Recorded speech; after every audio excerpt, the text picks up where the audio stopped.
The girl friend movie. Ticket book చేయి. ఏయ్, నువ్వు మామూలుడు కాదురా, నీ బ్రెయిన్ గతలకయ్యా. అసలు నువ్వు సైకో కాదురా, సైకోలకే సైకోరా. నువ్వెక్కడ దొరికావురా నాకు? ఎందుకురా నన్ను ఇలా వెపుకు తింటున్నావు? ఇప్పుడే ది గర్ల్ ఫ్రెండ్ మూవీ చూస్తున్నా. రాహుల్ గారి డైరెక్షన్ చాలా బాగుంటుంది భయ్య. స్టోరీ ఎగ్జిక్యూషన్ కూడా చాలా బాగా చేశారు. ఇంకా రష్మిక యాక్టింగ్ గురించి చెప్పాల్సిన అవసరం లేదు, యాస్టీజ్గా చింపి పడేసింది. ఇంకా ఈ మూవీలో అను ఇమాన్యుయల్ కూడా ఉంటుంది భయ్య. తన క్యారెక్టర్ కూడా చాలా బాగుంటుంది. ఈ స్టోరీలో అబ్బాయి character full definition of red flag భయ్య.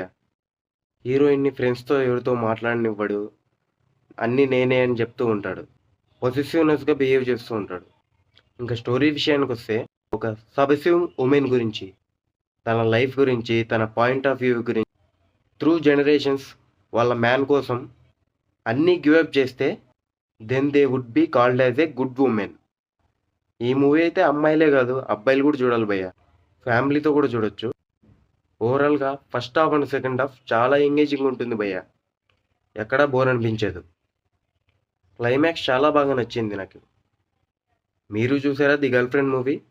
ఎలా అనిపించిందో కామెంట్ చేయండి. కంటెంట్ నచ్చితే సబ్స్క్రైబ్ చేసుకోండి భయ్య.